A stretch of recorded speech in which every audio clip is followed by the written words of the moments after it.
Film के शुरुआती क्षणों में हम एंडी और के से मिलते हैं, जो एक जोड़े हैं जो अपनी 1 वर्षीय बेटी रोजी की रक्षा करने की पूरी कोशिश कर रहे हैं। जिस दुनिया में वे रहते हैं वो एक गंभीर दुनिया है, जो एक ऐसे वायरस से ग्रस्त है जो लोगों को केवल 48 घंटों के भीतर भयानक लाश में बदल देता है। अराजकता से बचने के लिए उन्होंने ग्रामीण ऑस्ट्रेलिया के शांत कोनों में एक हाउसबोट पर शरण ली है। एक दिन जब वे रात बिताने के लिए एक सुरक्षित जगह की तलाश में नदी में घूम रहे थे, एंडी ने 2 बच्चों को नदी के किनारे खेलते हुए देखा।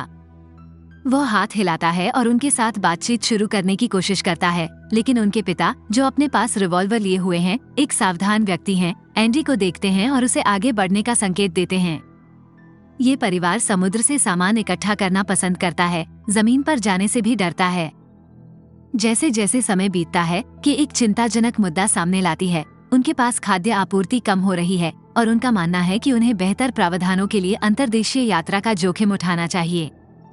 हालांकि एंडी उसके विचार का पुरजोर विरोध करता है, इस डर से कि जमीन पर उनका क्या इंतजार है। उनके जीवन में तब बदलाव आता है जब एंडी को नदी के किनारे एक परित्यक्त सेलबोट मिलती है। अधिक आपूर्ति पाने की संभावना से प्रलोभित होकर वो अंदर प्रवेश करता है। भोजन और शराब की एक बोतल इकट्ठा करते समय उसे एक बंद दरवाजे से आने वाली भयानक आवाजें सुनाई देती हैं। जिज्ञासा उसे खींचती है, लेकिन एंडी कोई जोखिम न लेने का फैसला करता है और जल्दी से अपनी नाव पर वापस चला जाता है।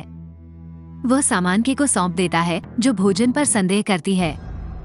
एंडी एक प्यारे पति के रूप में अपनी भूमिका निभाते हुए उसे आश्वस्त करता है कि सब कुछ ठीक है। बाद में के ने एंडी से छुट्टी लेने का आग्रह किया और अधिक आपूर्ति बचाने की इच्छा से प्रेरित होकर खुद रहस्यमयी नौक में सवार हो गई। उसे पता ही नहीं चला कि एंडी नौक के भीतर से परेशान करने वाली आवाजों के कारण पहले ही चला गया था।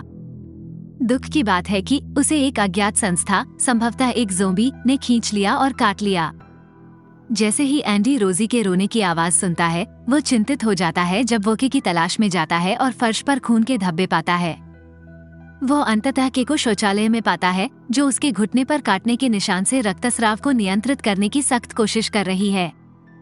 पहले नौक से प्राप्त एक रुकसाक के अंदर के को एक कंगन मिलता है, जो उस समय की गिनती करता है जब तक कि एक संक्रमित व्यक्ति एक ज़ोंबी में बदल नहीं जाता है। साथ ही एक जलसेक भी होता है, जो दर्द रहित रूप से संक्रमण को आसान बनाता है। एंडी और के एक दिल दहला देने वाली बातचीत साझा करते हैं, जिससे परिवार के प्रति के की कमजोरियों का पता चलता है। अपनी भावनात्मक चर्चा के बाद वे चिकित्सा सहायता की तलाश में हाउसबोट छोड़ने का कठिन निर्णय लेते हैं। निम्नलिखित दृश्य में हम थूमी से मिलते हैं, एक युवा आदिवासी लड़की जो एक स्केचबुक के भीतर अपने डूडल में तल्लीन है, एक कहानी की ओर इशारा करती है जो एंडी के और रोजी के सामने आने वाली चुनौतियों से जुड़ी होगी। अपने घर को पीछे छोड़ते हुए वो लापरवाही से एक बेजान खरगोश को एक छेद में फेंक देती है, जो इस कठोर दुनिया में जीवित रहने की एक स्पष्ट छवि है। उसकी गतिविधियों में तब गहरा मोड़ आ जाता है जब वह अचानक घरघराहट की आवाजों से घिर जाती है, जिससे उसे सहज रूप से अपने कान बंद करने के लिए प्रेरित होना पड़ता है।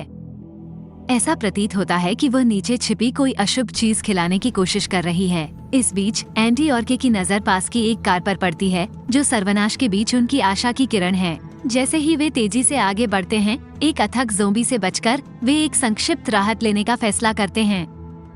एंडी एक मानचित्र को देखता है, जबकि के रोजी के डायपर की देखभाल करता है।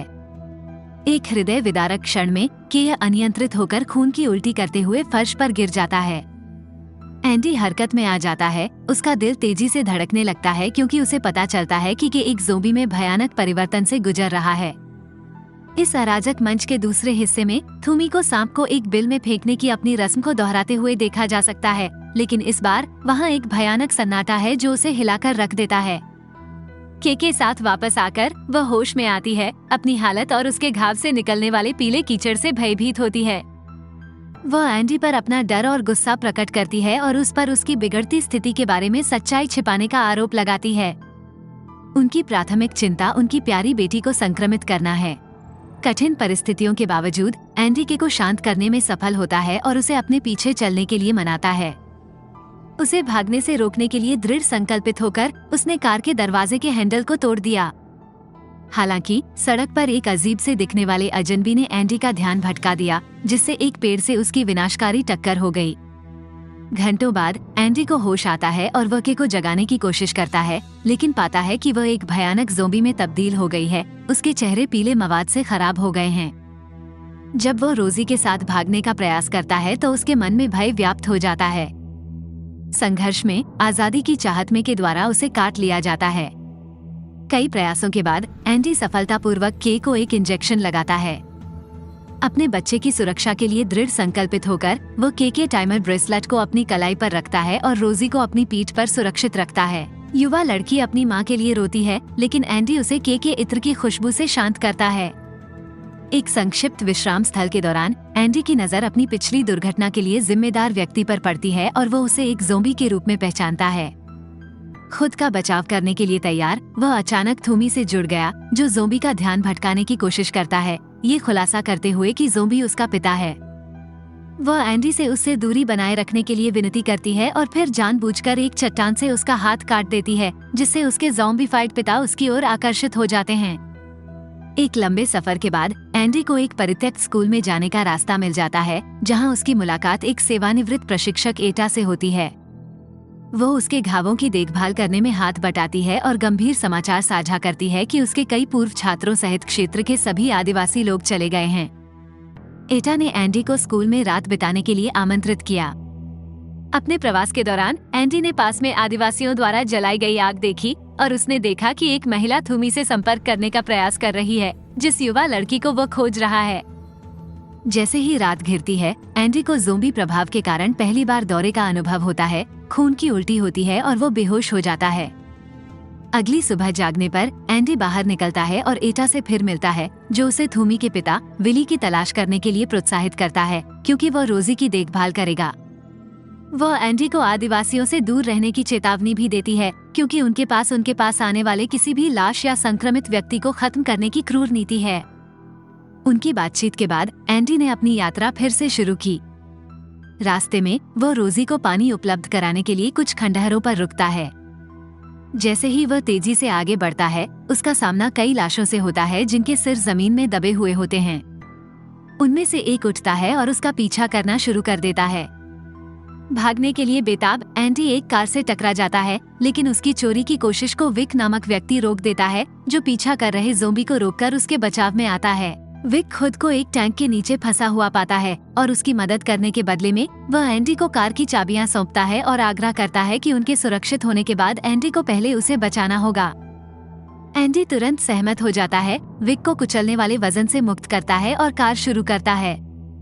साथ में वे निरंतर ज़ॉम्बीज को पीछे छोड़ते हुए तेजी से आगे बढ़ते हैं। अगले दृश्य में विक एंडी को अपने अभयारण्य में ले जाता है, मूल रूप से एक गैस संयंत्र चौकी जहां वो काम करता था। विक की पत्नी लोरेन से मिलना एंडी के लिए एक आश्चर्य की बात है। विक फिर एंडी को रोजी को लोरेन की देखभाल में छोड़ने का निर्देश देता है, ताकि दोनों व्यक्ति भोजन की तलाश करने और लाशों को खत्म करने के खतरनाक कार्यों में शामिल हो सकें। विक का मानना है कि जैसे जैसे देश सामान्य स्थिति में आएगा, लोग एक बार फिर पैसे की लालसा करेंगे और उसके काम में लाशों के समूहों से निपटना और उनका सामान जब्त करना शामिल है। उनकी पद्धति में पिंजरों में रखे गए जीवित, स्वस्थ व्यक्तियों के साथ ज़ोंबी को मारना शामिल है। एंडी का सामना विक से होता है, जिसने थूमी को पिंजरे में बंदी बना रखा है, जिससे वह हताश हो जाता है। आश्रय के अंदर लोरेन रोजी की देखभाल करती है और उसका उत्साह बढ़ाने की कोशिश करती है, लेकिन उसे बच्चे के पेट पर एक असामान्य पीला पदार्थ दिखाई देता है। इस बीच विक और एंडी एक अलग बाड़े में चले जाते हैं, जहां विक अंगों, रेडियो और रक्त का उपयोग करके लाशों को आकर्षित करने के लिए भयानक रणनीति अपनाता है, जिससे एंडी उसकी नैतिकता पर सवाल उठाता है। इसके बाद जब एंडी अपनी बेटी के साथ बातचीत करता है, तो उसे अपना हाथ हिलता हुआ दिखाई देता है, जो उसकी बिगड़ती हालत की गंभीर याद दिलाता है। अभिभूत होकर एंडी आश्रय के बाहर एक उजाड़ स्थान पर अपना जीवन समाप्त करने की कोशिश करता है, लेकिन लोरेन हस्तक्षेप करती है और एक चौंकाने वाली सच्चाई का खुलासा करती है। वो विक की पत्नी नहीं है और विक ने खुद को बचाने के लिए अपने पति और साथी गैस संयंत्र श्रमिकों को छोड़ दिया। जैसे ही विक फिर से प्रकट होता है और एंडी को राइफल के वार से हिंसक रूप से अक्षम कर देता है, उनकी बातचीत अचानक बंद हो जाती है। जब एंडी को होश आता है, तो उसे थूमी के समान पिंजरे में कैद कर दिया जाता है। साथ में वे लाशों को आकर्षित करने के लिए कच्ची हिम्मत और एक रस्सी को शामिल करते हुए एक योजना बनाते हैं। अंततः जब लाशें रस्सी खींचती हैं, तो वे पिंजरे का दरवाजा खोलकर भाग जाते हैं। वे लोरेन को अपने भागने में शामिल होने के लिए मनाते हुए आश्रय में लौट आए। जैसे ही वे भागने का प्रयास करते हैं, विक उन पर गोलीबारी करता हुआ निकलता है। लोरेन के साहसी हस्तक्षेप के बावजूद वो दुखद रूप से विक की गोलियों का शिकार हो जाती है। एंडी और थूमी उस पिंजरे की ओर जाते हैं जिसे एंडी ने पहले देखा था, लेकिन उसे खाली पाया। वे विक के लगातार पीछा से बचने में कामयाब हो जाते हैं और एक छोटी सी घाटी में रात बिताते हैं। एक दूसरे को अपनी जंजीरों से मुक्त करने के बाद वे सांत्वना पाते हैं और शांति से सोते हैं।